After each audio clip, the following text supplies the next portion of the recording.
Hello बच्चों, कैसे हैं आप लोग। उम्मीद कर रहा हूँ कि आप सब खैरियत से होंगे। तो चलिए आज स्टार्ट करते हैं। एकदम नया चैप्टर और नया फ्रेश टॉपिक होगा। तो ये जो वीडियो है ये इंट्रोडक्शन होगा, ठीक है। यानी इंट्रोडक्शन किसका होगा? प्रकाश का। यानी लाइट। लाइट होती क्या है, लाइट कैसे चलती है, किस किस चीज में ये चलती है, इन सब चीजों को आराम से एकदम बेसिक लेवल से जानेंगे, ठीक है। और बेसिकली जो चैप्टर है परावर्तन और अपवर्तन, ये हम पढ़ेंगे बाद में, यानी अगले लेक्चर में, ठीक है। तो आप लोग से रिक्वेस्ट है, अगर वीडियो अच्छी लगे, सारी चीजें समझ में आ जाए तो लाइक कर दीजिएगा, कमेंट कर दीजिएगा एक अच्छा सा, और चैनल को सब्सक्राइब कर लीजिएगा ताकि अगला लेक्चर जब भी आए फौरन आपके पास नोटिफिकेशन चली जाए, ठीक है। तो चलिए स्टार्ट करते हैं। तो सबसे पहले हमको इंट्रोडक्शन किसका देखना है? लाइट यानी प्रकाश का। तो यहाँ पे एक लाइन लिखी हुई है, प्रकाश एक ऊर्जा है जो वस्तुओं को देखने में हमारी मदद करता है, ठीक। प्रकाश क्या है? एक ऊर्जा है जिससे हम क्या करते हैं, वस्तुओं को आराम से देख पाते हैं, ठीक है। जैसे ये पेन आपको दिख रहा है, मार्कर है, मार्कर ये आपको दिख रहा है, तो कैसे दिख रहा है? अगर मैं सारी लाइट्स ऑफ कर दूं तो ये दिखेगा आपको? ये क्या, कुछ भी नहीं दिखेगा, मैं भी नहीं दिखूंगा। यानी यहाँ पे आपको जितनी भी सारी चीज दिख रही है किसकी वजह से दिख रही है? लाइट की वजह से दिख रही है, प्रकाश की वजह से दिख रही है। अगर मैं लाइट सॉरी ऑफ कर दूं, एकदम अंधेरा कर दूं, तो कुछ दिखेगा आपको? नहीं दिखेगा। तो आपको देखने में कौन सी चीज है जो मदद कर रही है? कोई चीज है ना जो आपको देखने में मदद कर रही है, वो कौन सी चीज है? वही प्रकाश है, ठीक है। प्रकाश एक ऊर्जा है जो वस्तुओं को देखने में हमारी मदद करता है, ठीक। इसको और अच्छे से समझते हैं। जैसे मान लीजिए आपके घर में पंखा है, पंखा यानी फैन। अब वो एक ऊर्जा से चलता है, ठीक। और ऊर्जा कहां से मिलती है? विद्युत से मिलती है, यानी करंट से मिलती है, ठीक है। ऐसे दूसरा एग्जाम्पल, मान लीजिए आपकी बाइक है। बाइक कैसे चलती है? उसको भी एक ऊर्जा की जरूरत है, और उसको ऊर्जा कहां से मिलती है? पेट्रोल से मिलती है, ठीक। ऐसे देखने के लिए, किसी भी चीज को देखने के लिए हमको एक ऊर्जा की जरूरत होती है, और वो ऊर्जा कहां से मिलती है हमको? प्रकाश से मिलती है, ठीक है। मार्कर सही नहीं चल रहा है, तो देख लीजिए बेटा, क्या है, समझ में आया? प्रकाश एक ऊर्जा है जो वस्तुओं को देखने में हमारी मदद करता है, ठीक। अब देखिए, प्रकाश जो है हमको कहां कहां से मिलता है, ठीक। जहां जहां से हमको प्रकाश मिल सकता है उस चीज को बोलते हैं प्रकाश के स्रोत, ठीक। तो इसमें अगला जो टॉपिक आएगा हमारा, प्रकाश के स्रोत, इसको मिटा दे रहा हूं। ये पहला टॉपिक था प्रकाश। दूसरा है प्रकाश के स्रोत। प्रकाश के स्रोत, स्रोत क्या होता है? जिससे कोई भी चीज हमको मिलती है, ठीक है, उसको बोलते हैं स्रोत। अब प्रकाश के स्रोत यानी कहां कहां से हमको प्रकाश मिल सकता है? पहले इसको लिख लेते हैं। वह पदार्थ, वह पदार्थ जिससे, जिससे हमें प्रकाश मिलता है, मिलता है, उसे प्रकाश का स्रोत कहते हैं, ठीक। यानी कहीं से भी हमको अगर प्रकाश मिले तो उसे प्रकाश का स्रोत बोलते हैं। जैसे सूरज, सूरज क्या करता है? सूरज प्रकाश देता है, उजाला करता है, तो सूरज क्या हो गया? प्रकाश का एक स्रोत हो गया, ठीक है। चांद क्या है? चांद से हमको प्रकाश मिलता है, ठीक, मिलता है ना। सोच के बताइए, चांद से प्रकाश मिलता है कि नहीं? चांद से भी प्रकाश मिलता है। चांद क्या हो गया? प्रकाश का एक स्रोत हो गया। अब आगे बताऊंगा चांद हकीकत में क्या होता है चांद में, ठीक है। अभी मान लीजिए चांद क्या है? प्रकाश उससे मिलता है, प्रकाश का एक स्रोत हो गया चांद, ठीक है। ऐसी ट्यूबलाइट हो गई। ट्यूबलाइट क्या है? ट्यूबलाइट हमको रोशनी देती है, तो ट्यूबलाइट क्या हो गया? प्रकाश का स्रोत हो गया, ठीक। तो एग्जाम्पल में मैं लिख दे रहा हूं, सूर्य, चंद्रमा, तारे, बल्ब, ट्यूबलाइट, ट्यूबलाइट, ये सब क्या है? प्रकाश के स्रोत है। यानी इन सारी चीजों से हमको प्रकाश मिलता है, इसलिए ये क्या है? प्रकाश के स्रोत है। डेफिनेशन देखिए, वह पदार्थ जिससे प्रकाश मिलता है, ठीक। तो इतनी सारी चीजों से हम पीटीसी लगा दे रहा हूं, इत्यादि, ठीक। और भी बहुत सारी चीजें जिससे प्रकाश मिलता है। तो वह पदार्थ जिससे हमें प्रकाश मिलता है उसे प्रकाश का स्रोत कहते हैं, ठीक। यानी इन सारी चीजों से प्रकाश मिल रहा है, तो ये सारी चीज क्या होगी? प्रकाश के स्रोत हो गए। अब देखिए, प्रकाश के जो स्रोत होते हैं दो पार्ट में ये डिवाइड होता है, ठीक। दो तरीके के प्रकाश के स्रोत होते हैं। एक तो हमारा होता है प्रदीप्त वस्तुएं, और दूसरी होती है अदीप्त वस्तुएं।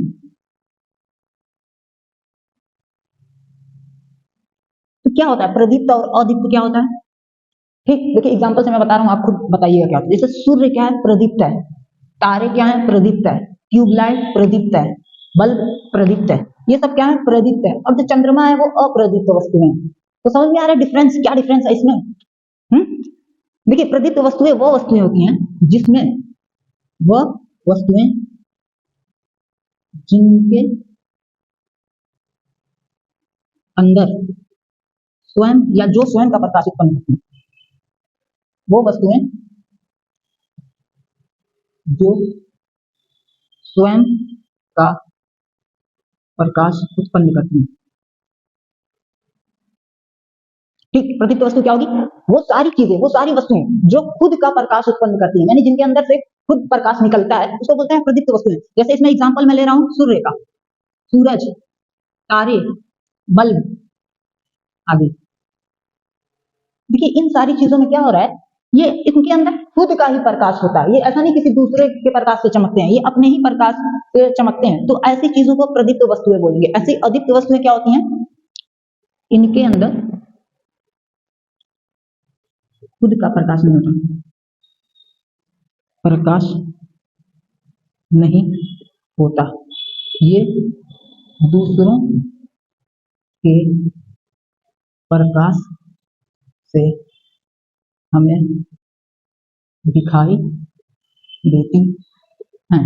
इसमें एग्जांपल है चंद्रमा, चंद्रमा हो गया, आपकी बुक हो गई, ठीक, टेबल हो गया, पेन हो गया आदि। देखिए बेटा ये सारी चीज क्या है, अदीप्त है। क्यों? इनके अंदर खुद का प्रकाश नहीं होता, ये दूसरों के प्रकाश से हमें दिखाई देती है। ऐसी कोई भी चीज जो दूसरों के प्रकाश से हमको दिखाई दे उसको अदीप्त बोलेंगे, और ऐसी कोई भी चीज जिसके अंदर खुद का प्रकाश होता है उसको प्रदीप्त वस्तु में बोलेंगे। जैसे ये मार्कर है, ये मार्कर अदीप्त है कि प्रदीप्त है? खुद सोचिए।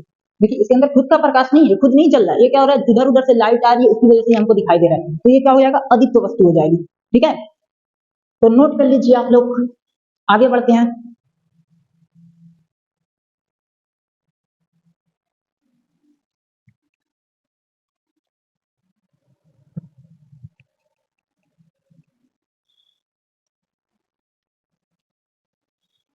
इसके बाद हमारा टॉपिक है माध्यम, यानी मीडियम किसको बोलते हैं। माध्यम क्या होता है, किसी को पता है माध्यम क्या होता है? उसको भी एग्जांपल के साथ ही समझ रहे हैं। जैसे पहला एग्जांपल मैं ले रहा हूं, मछली किस माध्यम में रहती है? पानी में। ठीक, जंतु जैसे मनुष्य मान ले रहा हूं, हम लोग मनुष्य हैं, मनुष्य जितने भी जानवर है किस माध्यम में रहते हैं? वायु में, यानी हवा में। ठीक, ऐसे ही प्रकाश, देखिए मछली किसके अंदर रहती है? पानी के अंदर। ठीक, ऐसे मनुष्य किसके अंदर रहते हैं? वायु, तो वायु क्या हो गया, माध्यम हो गया, मछली के लिए पानी माध्यम हो गया। ऐसे ही प्रकाश जिसके अंदर चलता है, जिसके अंदर एक जगह से दूसरी जगह जा सकता है, उसको प्रकाश का माध्यम बोलते हैं। ठीक, अब प्रकाश किससे किसके अंदर चल सकता है? वायु में चल सकता है, ठीक, पानी में चल सकता है यानी जल में, कांच में चल सकता है।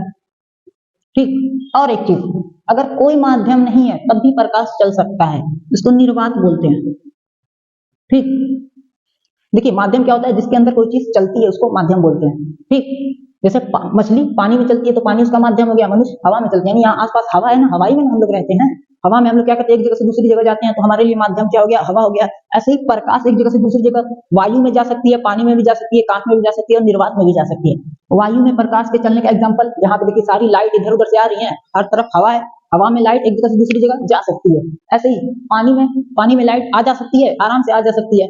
एक शीशे की गिलास लीजिए, उसमें पानी डालिए, ठीक, अब देखिए शीशे की गिलास के अंदर अगर टॉर्च जला के आप देखेंगे तो शीशा पहले तो कांच है, कांच में भी लाइट इंटर कर गई, फिर पानी है, पानी में से इंटर कर गई, फिर कांच में से इंटर करके बाहर उधर निकलती है ना लाइट। जैसे मान लीजिए ये शीशे का गिलास है, ठीक, ये शीशे का गिलास है, इसमें कुछ पानी रखा है, इधर से जब आप टॉर्च जलाओगे तो क्या होगा, लाइट इधर से जाएगी और इंटर करते हुए इधर से बाहर निकलती हुई दिखाई देगी। ठीक, यानी यहाँ पे कांच में भी लाइट चली गई है, चल सकती है, पानी में भी चली गई है और इधर से तभी तो निकली है चलने के बाद। ठीक, तो ये क्या है, माध्यम है सारे प्रकाश के। अब देखिए निर्वात में भी प्रकाश चल सकता है, जैसे सूरज क्या है, प्रकाश का एक बहुत बड़ा स्रोत है। ठीक, अब सूरज यहाँ पे है, अब आसपास पृथ्वी इसके चक्कर लगाती है, ठीक। तो यहाँ से यहाँ तक जो प्रकाश चल के आता है पृथ्वी पे, यहाँ पे पूरा कोई माध्यम नहीं है, ना हवा है ना पानी है, कुछ भी नहीं है। तो जहाँ कुछ भी नहीं होता उसको निर्वात बोलते हैं, ठीक। यानी इसका मतलब प्रकाश निर्वात में भी चल सकता है, तभी तो हमारे पास आती है धूप। निर्वात में चल के आई है, यानी बिना किसी मीडियम के ही ना आई है हमारे पास। तो इसीलिए प्रकाश जो होता है निर्वात यानी बिना किसी माध्यम में भी गति कर सकता है, ठीक। तो माध्यम को अगर लिखना हो तो हम क्या लिख सकते हैं, वह पदार्थ जिसके अंदर प्रकाश गमन गमन यानी गति कर सकता है, माध्यम या प्रकाश का माध्यम कहलाता है। प्रकाश का माध्यम कहलाता है, ठीक। वह पदार्थ जिसके अंदर प्रकाश गमन यानी गति कर सकता है, प्रकाश का माध्यम कहलाता है। जैसे प्रकाश का माध्यम यहाँ पे क्या है, वायु है, पानी है, कांच है, निर्वात है, ये सब क्या है, प्रकाश का माध्यम है, ठीक। सॉरी, निर्वात तो कोई माध्यम नहीं है, बिना माध्यम के भी प्रकाश गति कर सकता है। तो ऐसी कोई भी चीज जिसके अंदर प्रकाश गति कर सकता है वो प्रकाश का माध्यम होता है, ठीक है। अब माध्यम देखिए बेटा, तीन होते हैं। एक तो पारदर्शी माध्यम होता है। पारदर्शी माध्यम का मतलब ये कि जिसके एक तरफ से दूसरी तरफ आराम से प्रकाश आर पार हो सके, उसको पारदर्शी माध्यम कहेंगे। दूसरा होता है अल्प पारदर्शी। अल्प मतलब थोड़ा सा, ऐसी कोई भी चीज जिसके अंदर प्रकाश जो है थोड़ा सा एक जगह से दूसरी जगह जा पाए, उसको अल्प पारदर्शी बोलेंगे। और अपारदर्शी वस्तुएं वो होती हैं जिसके अंदर प्रकाश एकदम ही नहीं जा पाता, यानी जैसे मेरा हाथ है, मैं इधर से लाइट जलाऊंगा तो लाइट मेरे हाथ के अंदर से उधर नहीं जा पाएंगे, तो इसको अपारदर्शी माध्यम बोलेंगे, ठीक। तो नोट कर लीजिए ये।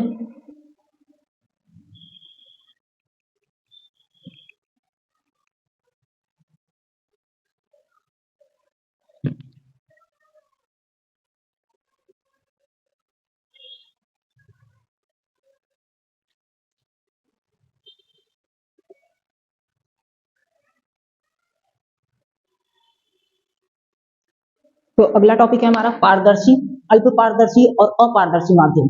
तो पारदर्शी माध्यम क्या होता है, मैंने भी बताया, वो माध्यम जिसके अंदर से प्रकाश आराम से आर पार हो सके, यानी आ जा सके, उसको पारदर्शी माध्यम बोलेंगे। तो लिख लीजिए, वो पदार्थ वो पदार्थ जिसके अंदर प्रकाश आसानी से गमन कर सकता है, पारदर्शी माध्यम कहलाता है। एग्जाम्पल, कांच, वायु, जल, ठीक। देखिए, वह पदार्थ जिसके अंदर प्रकाश आसानी से गमन कर सकता है पारदर्शी माध्यम कहलाता है, यानी वो सारी चीजें जिसके अंदर से प्रकाश आसानी से एक जगह से दूसरी जगह जा सके, यानी गमन कर सके, चल सके, तो उसको बोलते हैं पारदर्शी माध्यम। जैसे कांच में आसानी से एक जगह से दूसरी जगह प्रकाश जा सकता है, वायु हवा में भी जा सकता है, और जल यानी पानी में भी जा सकता है। अब और अल्प पारदर्शी किसको बोलते हैं, वह पदार्थ जिसके अंदर प्रकाश का कुछ भाग गमन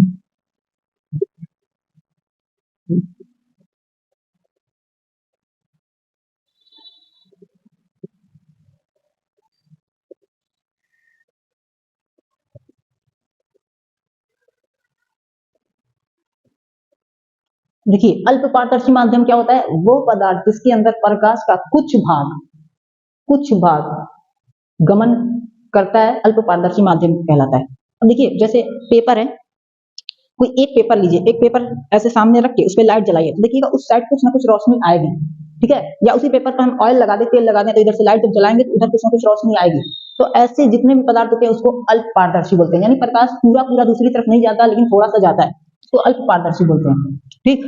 अब अपारदर्शी क्या होता है,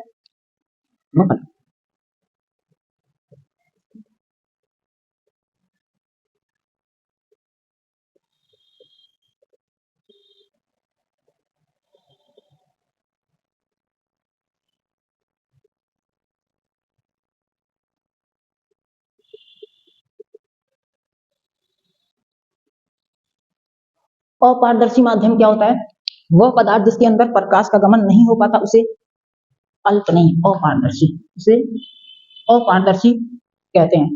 ठीक, जैसे एग्जांपल में लकड़ी लीजिए, लकड़ी को सामने रख के टार्च जला के देखिए, उस तरफ कोई भी लाइट नहीं जा पाती। ठीक, तो वो क्या है, अपारदर्शी है। लोहे का कोई टुकड़ा लीजिए, इधर से लाइट जलाइए, दूसरी तरफ कोई लाइट नहीं जाएगी, तो वो भी क्या है, अपारदर्शी माध्यम। यानी ऐसी कोई भी चीज जिसके आर पार प्रकाश लाइट ना जा सके, उसको क्या बोलेंगे, अपारदर्शी माध्यम बोलेंगे। ठीक, तो नोट कर लीजिए।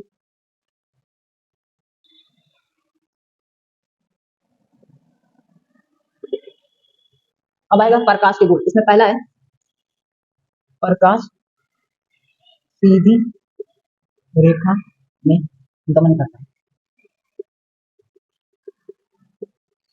देखिए, आप लोगों ने देखा होगा, प्रकाश जो होता है हमेशा एक सीधी रेखा में गमन करता है, ऐसे नहीं कि ऐसे ऐसे या तिरछे कैसे भी चला जाएगा। ठीक, जैसे मैं एक टॉर्च जलाऊं अगर सामने, तो उसमें से जितनी रेस निकलेंगी वो एकदम सीधी सीधी जाएंगी। ठीक, जैसे आप कोई टॉर्च जलाते हैं, तो टॉर्च जलाने में देखा होगा जितनी भी रे है एकदम सीधे जाती है।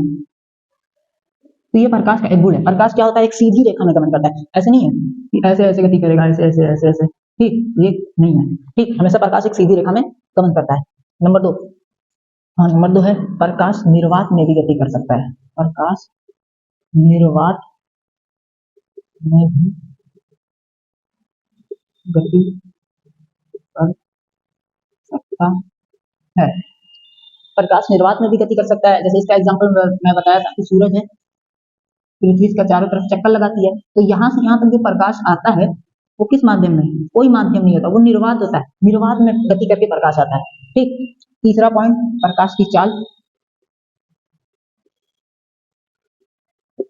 3 × 10⁸ मीटर पर सेकेंड होती है।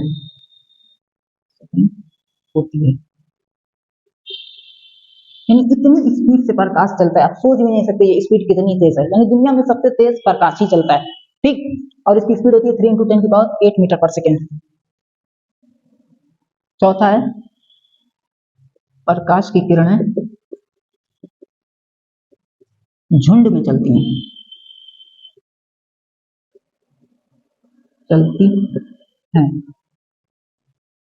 इसे प्रकाश किरण पुंज कहते हैं। प्रकाश किरण पुंज कहते हैं। देखिए, चौथा पॉइंट क्या है, प्रकाश की किरणें झुंड में चलती हैं, इसे प्रकाश किरण पुंज कहते हैं। यानी देखिए यहाँ पे जो लाइट है, ऐसा नहीं कि एक ही लाइट गई है, टॉर्च जला तो बहुत सारी लाइट निकल गई, नहीं, ये लाइट का एक झुंड है, इसी को प्रकाश किरण पुंज बोलते हैं। ठीक, अगला पॉइंट है प्रकाश की किरणों को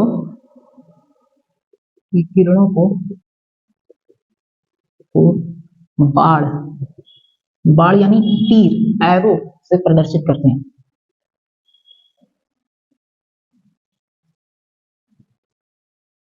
ठीक, यानी प्रकाश की जो किरणें होंगी उसको ऐसे एरो से यानी तीर से प्रदर्शित करेंगे। जैसे यहाँ पे मैं बनाया हूँ प्रकाश की किरण, ये एरो बनाया हूँ। ठीक, यानी इससे प्रदर्शित करते हैं इसको। और जो तीर का सर होता है, ये क्या बताता है, प्रकाश की दिशा बताता है। यानी ये इस साइड जा रही है, इस दिशा में, इस दिशा में, ऐसे सारी क्या है, अपनी अपनी दिशा बता रही है। ठीक है, अगला पॉइंट बस इतना ही रहने देते हैं, ये डबल इन्वर्टेड कॉमा निकल लीजिए, प्रकाश किरण पुंज कहते हैं। ठीक, तो एक बार फिर रिवाइज करवा दे रहा हूँ। प्रकाश के गुण, प्रकाश एक सीधी रेखा में गति करता है, ये देख लीजिए सारी क्या है, एकदम सीधे सीधे गति कर रहा है। दूसरा, प्रकाश निर्वात में भी गति कर सकता है। इसका मैं एग्जांपल यहाँ पे दिया हूँ, सूरज से जो चलने वाली प्रकाश की किरणें हैं वो निर्वात में चल के ही हमारी पृथ्वी तक आती हैं। ठीक, दूसरा क्या है, प्रकाश की चाल 3 × 10⁸ मीटर पर सेकेंड होती है, वो स्पीड है। प्रकाश की किरणें झुंड में चलती हैं, इसे प्रकाश किरण पुंज कहते हैं। जैसे देखिए पूरा झुंड में निकलती है ना, उसको प्रकाश किरण पुंज बोलेंगे। और प्रकाश की किरणों को ऐसे बाण यानी तीर से प्रदर्शित करते हैं, यहाँ पे तीर बना बना के दिखाया हूं मैं। ठीक, और एक टॉपिक है, अभी मैं बताया था कि चंद्रमा के बारे में। चंद्रमा चमकता है, यानी चंद्रमा तो दिखता है हमको कि उसमें प्रकाश है, लेकिन वो अदीप्त वस्तु में लिखा था। जैसे देखिए यहाँ पे सूरज है, ठीक, और यहाँ पे हमारी पृथ्वी है, और चंद्रमा इसके चारों तरफ चक्कर लगाता है। तो यहाँ से सूरज का प्रकाश इस चंद्रमा पे पड़ता है, और पड़ने के बाद हमारे पास आता है, तो हम चांद को अच्छे से देख पाते हैं। तो यहाँ पे देखिए, जो चांद में जो प्रकाश है वो किसकी वजह से आया है, वो सूरज की वजह से आया है। ठीक है, और वही प्रकाश परावर्तित होके हमारी अर्थ यानी पृथ्वी तक आता है, तो वो हमको जलता हुआ दिखाई देता है। यानी ऐसा लगेगा कि उसमें प्रकाश है, लेकिन उसमें हकीकत में प्रकाश नहीं होता, वो सूरज के प्रकाश से चमकता है। ठीक, और इसके आगे की वीडियो आप लोग को जल्द ही मिल जाएगी, तो चैनल को सब्सक्राइब कर दीजिए, वीडियो को लाइक कर दीजिए अगर आप लोग यहाँ तक आ चुके हैं तो, और नोटिफिकेशन को ऑन कर लीजिए।